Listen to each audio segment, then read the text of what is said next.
Class 10th mathematics. देखो बच्चों, आज हम करेंगे 3.5 के अंदर ये इक्वेशन वाले क्वेश्चन करेंगे हम। ठीक है, सबसे पहले आपने क्या करना है, इनकी एक लीनियर इक्वेशन बनानी है। इन प्रॉब्लम्स की लीनियर इक्वेशन बनाएंगे, फिर वो क्या करेंगे, हम सॉल्व करेंगे। ठीक है, जो ये इक्वेशन वाले क्वेश्चन होते हैं इस टाइप के, आप इनकी पहले लीनियर इक्वेशन बनाते हो, फिर आपको जो मेथड आता है उस मेथड से इसको आप सॉल्व कर दो। आपको सब्स्टिट्यूशन मेथड आता है उससे कर दो, एलिमिनेशन मेथड आता है उससे सॉल्व कर दो, या फिर क्रॉस मल्टीप्लिकेशन आता है उससे सॉल्व कर दो आप। ठीक है, देखो फर्स्ट क्वेश्चन के अंदर, a part of monthly hostel charges is fixed and the remaining depends upon the number of days one has taken food in the mess. इसमें क्या है कि जो हॉस्टल का चार्ज है, किराया है, वो किस पे डिपेंड करता है। पहला हिस्सा तो हॉस्टल के चार्ज का फिक्स है, ठीक है, और बाकी जो पैसे हैं वो डिपेंड उस पर करें कि आप कितने दिन हॉस्टल में खाना खाते हो। ठीक है, तो इन दोनों को मिला के हॉस्टल का टोटल किराया क्या होता है, टोटल किराया रहता है।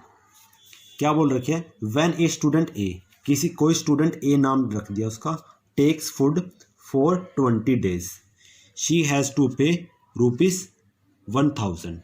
यानी कोई लड़की है वो 20 दिन के हॉस्टल में खाना खाने के 1000 देती है, यानी टोटल 1000 देते।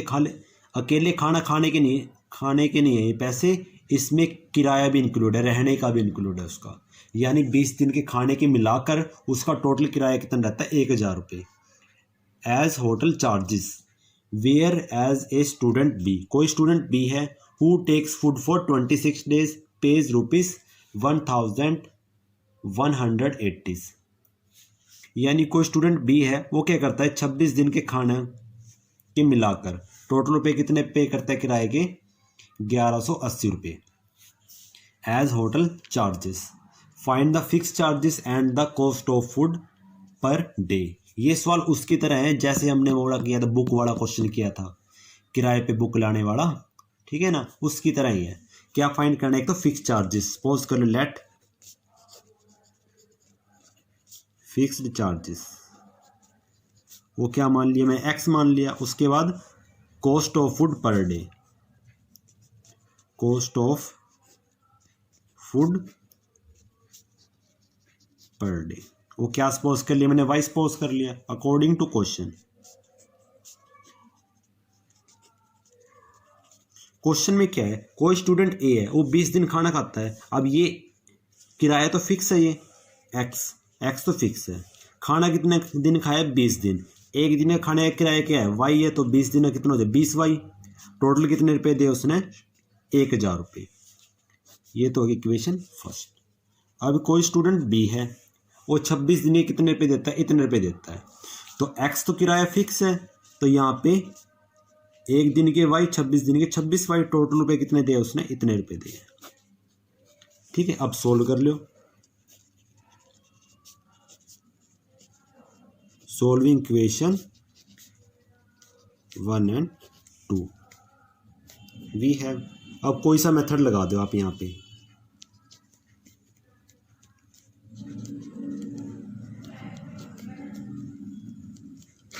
नीचे वाले के निशान चेंज कर दिए, ये आ गया -6y is equal to -180। Minus से माइनस कट गया हमारे पास, तो y की वैल्यू कितनी आएगी हमारे पास, तो y is equal to 180 divide by 6, तो y की वैल्यू कितनी आ गई मेरे पास, 30 आ गई यहाँ पे।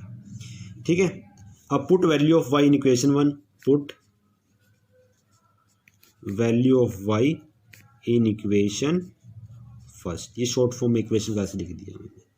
ठीक है, तो पुट कर दो x plus this is equal to 1000, यानी x plus 60 is equal to 1000, तो x is equal to 1000 minus 600, तो x की वैल्यू कितनी आ जाएगी, 400 आ गई हमारे पास। ठीक है, तो उसके बाद क्या लिखना आपने, फिक्स चार्जेस, तो लिख दो यहाँ पे फिक्स चार्जेस क्या होगा हमारे पास, तो लिखो फिर नीचे लास्ट में क्या लिखना है, फिक्स्ड चार्जेस कितना था, 400 रुपये, एक्स मानना था तो 400 रुपये हो गए। अब चार्ज या फिर cost of food per day, charge of food लिख दो या फिर cost of food, charge of food, charge on food per day. वो कितने वाई मानने थे, वाई की वैल्यू कितनी आई आपके पास 30। तो ये आंसर आ गया हमारे पास। दोबारा से देखो एक बार हमने कैसे किया ये, जो चीज़ फाइंड करनी थी वो मैंने सपोज कर ली, क्वेश्चन के अकॉर्डिंग इक्वेशन बना ली, उसके बाद क्या किया मैंने इसको एलिमिनेशन मेथड से सॉल्व कर लिया। वाई की वैल्यू आ गई, वाई की वैल्यू को इक्वेशन 1 में पुट किया मैंने, तो एक्स की वैल्यू आ गई, तो आंसर हो गया हमारे पास। फिक्स चार्जेस 400 रुपया हो जाएगा, अच्छा, और cost of food per day कितना हो जाएगा 30, या फिर charge on food per day. ठीक है, तो ये आ गया हमारे पास। ओके, तो ये फर्स्ट क्वेश्चन हमारा कंप्लीट हो गया। अब करेंगे सेकंड क्वेश्चन। अब आगे देखो ये क्वेश्चन, ये फ्रैक्शन वाला क्वेश्चन आ गया। Becomes 1/3 when 1 is subtracted from numerator, ठीक है, and it becomes 1/4 when 8 is added to denominator, find the fraction. अब नोमिनेटर फ्रैक्शन की बात है, नोमिनेटर डिनोमिनेटर सपोज कर लो हमें, लेट नोमिनेटर वो क्या सपोज कर लिया x, डिनोमिनेटर वो सपोज कर लिया y। तो फ्रैक्शन क्या बनेगा इस टाइप के, तीसरी बार कर रहा हूं मैं इस टाइप का क्वेश्चन ये, अकॉर्डिंग टू क्वेश्चन क्या बोल रखा है उसने, फ्रैक्शन कितना हो जाता है 1/3 हो जाता है। कब हो जाता है, जब हम क्या करते हैं 1 इज सब्ट्रैक्टेड फ्रॉम नोमिनेटर, यानी ये था हमारे पास फ्रैक्शन, नोमिनेटर में से जब एक सब्ट्रैक्ट करते हैं। ठीक है, तो अब यहाँ से हम क्रॉस मल्टीप्लाई कर देंगे, तो 3 इसके मल्टीप्लाई में चला जाएगा, तो 3 × x - 1 ये यहाँ पे चला जाएगा, तो कितना हो गया y। ठीक है, तो अंदर मल्टीप्लाई 3x, इसके साथ करूँगा 3x, 3 की 1 के साथ -3, तो ये आगे में अब -3 को इस तरफ ले जाओ तो प्लस का 3 हो जाएगा, y को इस तरफ, तो कितना हो जाएगा 3x - y। ठीक है, तो मैंने सिंपली क्या किया, मल्टीप्लाई करके रीअरेंजमेंट किए, तो x y तो एक साइड हो जाएंगे और कॉन्स्टेंट टर्म परली तरफ ले गया मैं, तो ये होगी इक्वेशन फर्स्ट। एंड आगे देखो क्या बोल रखे इक्वेशन के अंदर, it becomes 1/4 when 8 is added to denominator, यानी आपके पास ये था फ्रैक्शन, डिनोमिनेटर के अंदर अगर क्या कर दे 8 ऐड कर दे, तो फ्रैक्शन कितना हो जाता है 1/4 हो जाता है। तो क्रॉस मल्टीप्लाई कर दो तो कितना हो जाएगा, 4 की मल्टीप्लाई इसके साथ, तो कितना हो जाएगा 4x, ये यहाँ पे आ जाएगा, तो y + 8 इसको इस तरफ ले आओ, तो 4x - y = 8। ठीक है, तो ये होगी हमारे पास सेकंड इक्वेशन। तो लिख दो solving equation first and second we have, तो कर दो फिर सोल्व आप। तो अब क्या करें, इक्वेशन फर्स्ट और सेकंड को सोल्व करेंगे हम, तो कर दो solve. 3x - y = 3, 4x - y = 8। ठीक है, एलिमिनेशन मेथड से सोल्व कर रहे हैं हम, तो देखो यहाँ पे दोनों टर्म सेम है, यहाँ पे -y यहाँ पे -y है, नीचे वाले के निशान चेंज कर दो, तो ये तो कट जाएगा, 3x - 4x तो कितना आ जाएगा -kx, यहाँ पे कितना आ जाएगा -k5, माइनस से माइनस कट गया, तो x की वैल्यू क्या आएगी 5। अब क्या करेंगे, पुट वैल्यू ऑफ x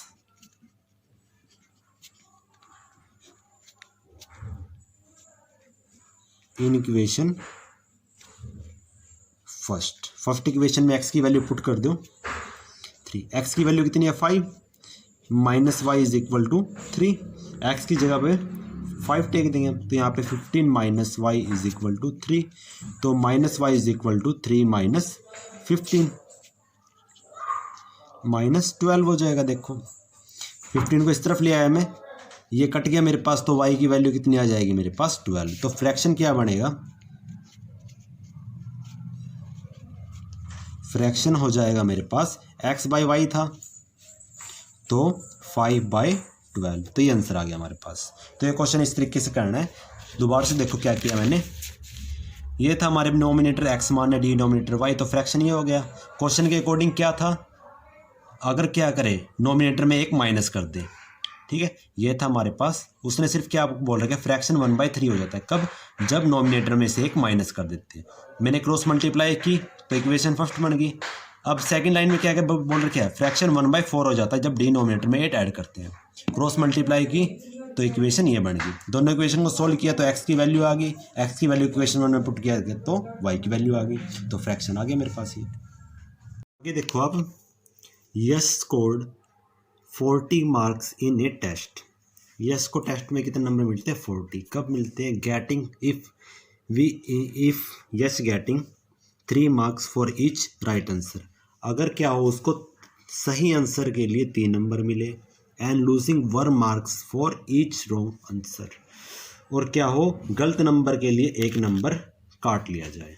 ठीक है, यानी अगर उसका क्वेश्चन सही है तो सही क्वेश्चन आंसर के लिए, सही आंसर के लिए 3 नंबर मिल जाएंगे, और गलत आंसर के लिए उसको 1 नंबर काट लिया जाएगा उसका। ठीक है, had 4 marks been awarded for each correct answer. यदि उसको 4 marks for each correct answer, यानी सही आंसर के लिए 4 नंबर मिले, and 2 marks been deducted for each incorrect answer, और 2 नंबर काट लिए जाए गलत आंसर के लिए। ठीक है, then Yash would have scored 50 marks.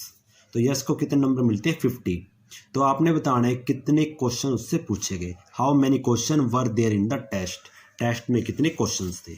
ठीक है, तो मैं क्या लिखूंगा, तो यहाँ पे लिखूंगा, सपोज कर लेता हूँ लेट नंबर ऑफ करेक्ट, तो क्या सपोज किया मैंने, नंबर ऑफ करेक्ट आंसर, वो क्या सपोज कर लिया हूँ y, number of incorrect answer, उस पर करेक्ट आंसर तो x, incorrect answer y suppose कर लिया मैंने। तो नंबर ऑफ क्वेश्चंस कितने होंगे? ठीक है, अब यहाँ पे देखो आप, एक्स क्वेश्चन के जवाब तो सही दे दी, वाई क्वेश्चन के जवाब उसने गलत दे दिए, तो टोटल क्वेश्चन कितने होंगे? एक्स प्लस वाई हो जाएंगे। ठीक है ना, तो देखो first equation according to question, first line देखो इसकी क्वेश्चन की, उसने क्या बोला, उसके नंबर कितने हो जाते हैं? 40 हो जाते हैं। कब हो जाते हैं 40? यदि उसको क्या मिले, 3 नंबर मिले सही आंसर के लिए। ठीक है, अब सही आंसर कितने दिए? एक्स है, और एक सही आंसर के लिए 3 है, तो एक्स क्वेश्चंस के लिए 3 आ जाएंगे।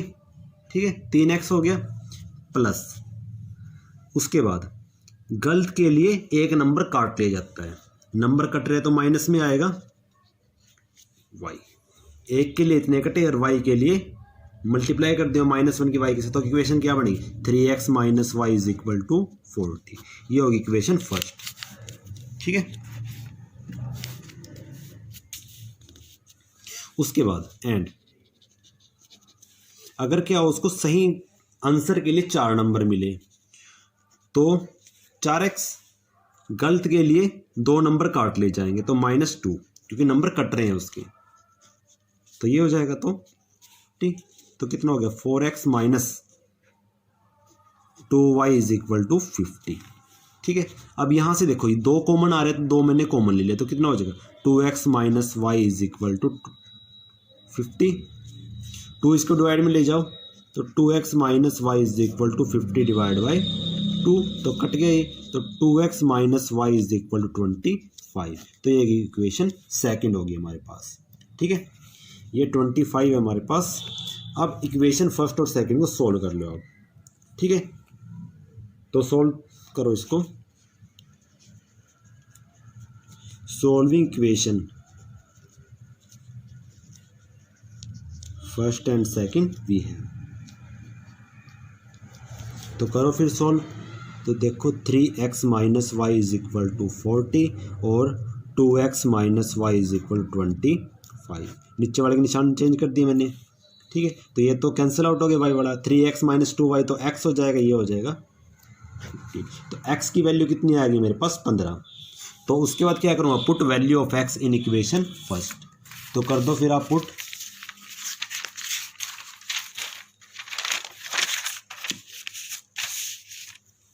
तो क्या करूँगा मैं? Put value of x in equation first. ठीक है, तो इक्वेशन फर्स्ट क्या थी मेरे पास?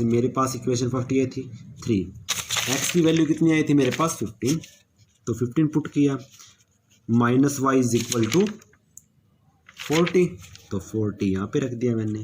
तो यहाँ पे कितना हो जाएगा मेरे पास ये 45 minus y is equal to 40, तो minus y is equal to 40 minus 45, तो -5 आ गया ये, तो माइनस से माइनस, तो वाई की वैल्यू कितनी आ गई मेरे पास 5। तो क्वेश्चन में क्या पूछा, हाउ मैनी क्वेश्चंस, तो यहाँ पे लिखूंगा मैं total question,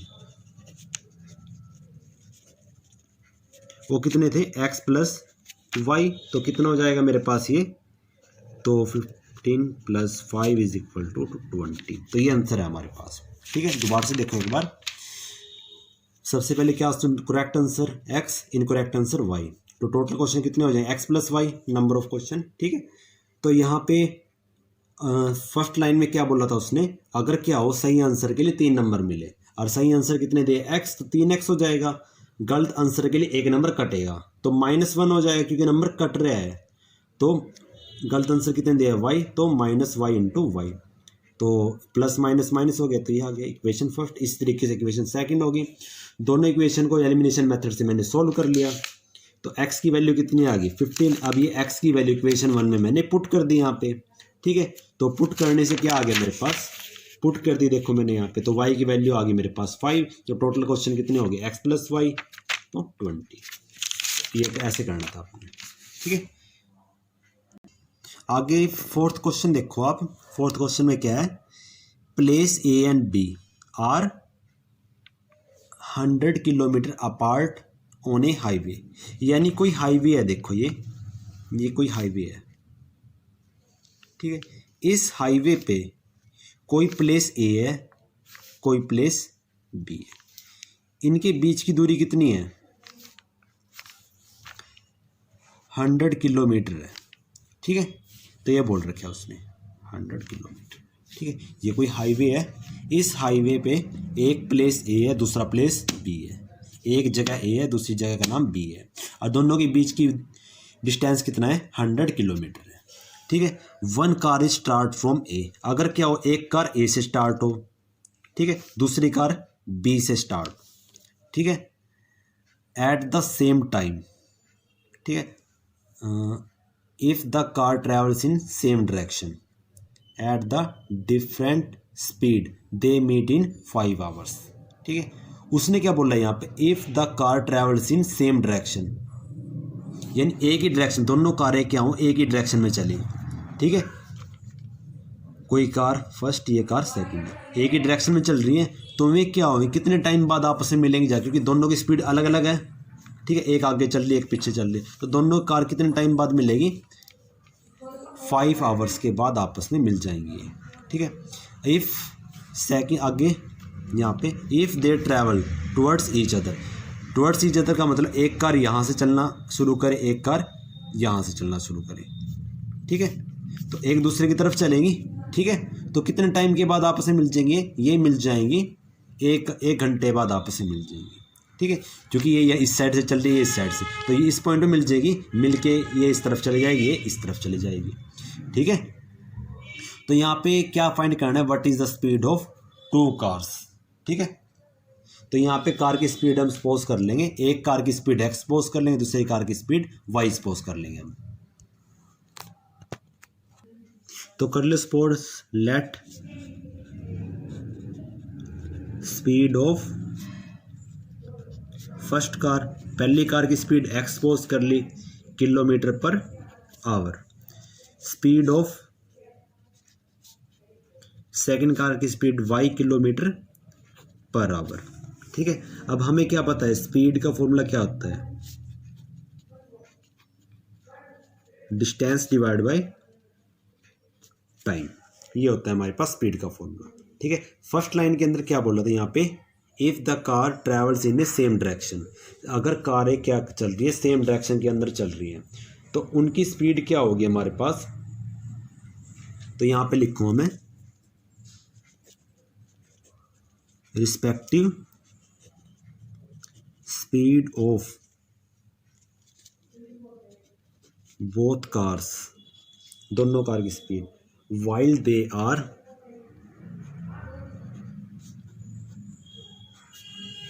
they are moving in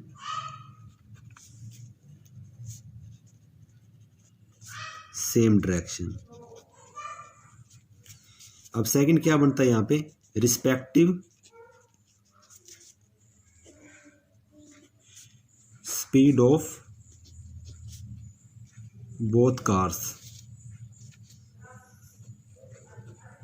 while they are moving opposite to each other। तो यहाँ पे लिखेंगे हम अपोजिट डायरेक्शन लिख लिया या फिर opposite to each other, moving towards, चला जा ईच अदर। तो यहाँ पे देखो अगर दो कारें एक ही डायरेक्शन में चल रही है यानी एक दूसरे की स्पीड को काटेंगे वे, ठीक है, एक की स्पीड में से दूसरी की स्पीड को माइनस करेंगे तो रिस्पेक्टिव स्पीड का तब पता जाएगा उनकी रिस्पेक्टिव स्पीड क्या है, ठीक है। यानी मैं क्या करूँगा x minus y kilometre per hour जब एक ही डायरेक्शन में चल रही हो, ठीक है, तो उनकी रिस्पेक्टिव स्पीड क्या होगी, उसमें से माइनस कर दूँगा ज़्यादा वाली में से कम वाली, यानी इसकी एक्सपोज कर रहे हो तो इसकी वाई, तो रिस्पेक्टिव स्पीड क्या हो जाएगी, x माइनस वाई किलोमीटर हो जाएगी। अगर क्या हो एक ही डायरेक्शन में मूव कर रही हो, अगर मैं दोनों अपोजिट डायरेक्शन में, एक यहाँ से आ रही है, अगर एक यहाँ से आ रही है, अपोजिट मूव कर रही है यानी जल्दी मूव कर जाएंगी एक दूसरे की तरफ, ऐसे क्रॉस कर जाएंगी तो दोनों की स्पीड क्या हो जाएगी, ऐड हो जाएंगी, तो टाइम कम लगेगा तो x प्लस वाई हो जाएगा, ठीक है। अगर अपोजिट डायरेक्शन में मूव कर रही है, एक यहाँ से एक यहाँ से, तो दोनों की स्पीड क्या हो जाती है, ऐड हो जाती है। तो ये ऐसे है हमारे पास, ठीक है। अब अकॉर्डिंग टू क्वेश्चन,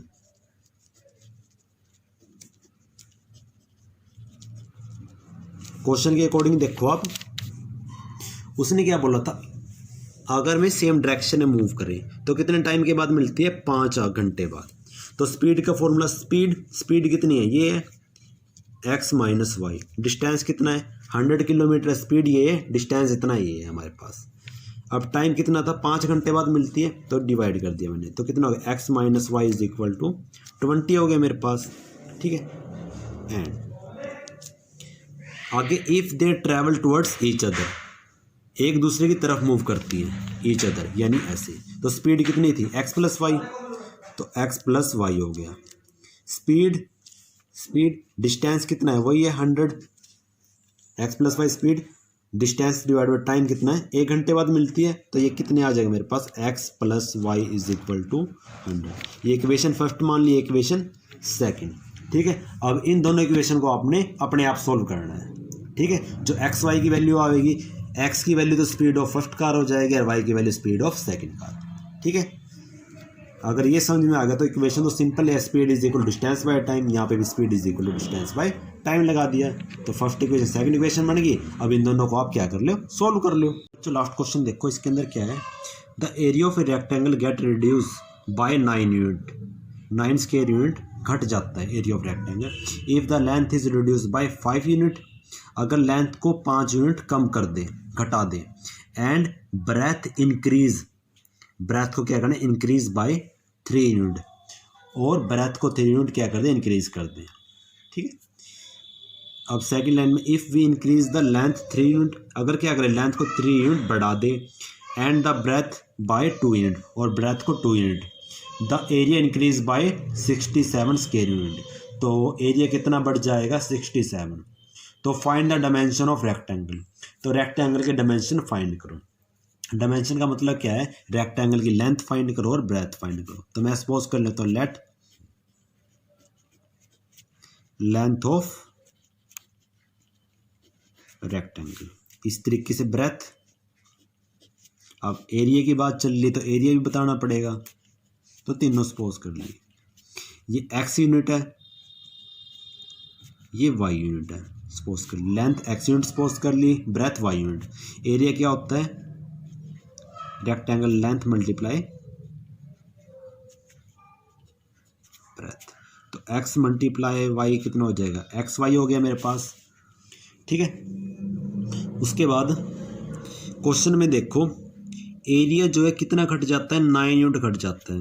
अगर क्या हो लेंथ को 5 यूनिट घटा दे, यानी लेंथ में से 5 यूनिट माइनस कर दूँगा और ब्रेथ को 3 यूनिट इंक्रीज कर दे, ठीक है। तो दोनों की मल्टीप्लाई ये आएगा हमारे पास, तो इन दोनों की मल्टीप्लाई करो तो एक्स वाई, एक्स की वाई के साथ तो एक्स वाई, एक्स की 3 के साथ तो +3x, -5 की वाई के साथ -5y, -5 की 3 के साथ -15 हो जाएगा यहाँ पे एक्स वाई -9।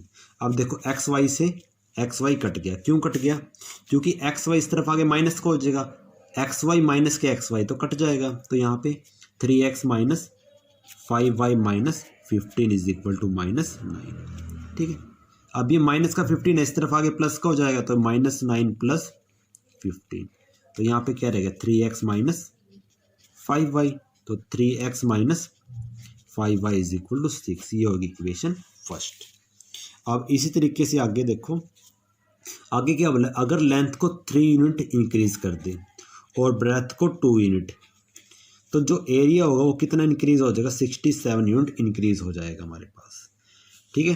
तो क्वेश्चन में ये बोल रखे आपको, तो इन दोनों की मल्टीप्लाई कर दो तो कितना हो जाएगा, एक्स की मल्टीप्लाई एक्स वाई, इसके साथ तो 2x, फिर 3y + 6 is equal to x y + 67। अब देखो एक्स वाई से एक्स वाई कट गया तो 2x + 3y + 6 is equal to 67, तो 2x + 3y is equal to 67 - 6, इस प्लस का 6 इस तरफ आगे माइनस का, तो 2x + 3y is equal to 61, ये होगी इक्वेशन सेकंड। अब इसको आगे आपने खुद सॉल्व करना है, ठीक है। इक्वेशन 1 और 2 को सॉल्व कर लेना, एलिमिनेशन मेथड से करना है एलिमिनेशन से कर लो, सब्स्टिट्यूशन से करना है सब्स्टिट्यूशन से, ठीक है। तो ये करना है, ये एक्सरसाइज हो गई आपकी कंप्लीट।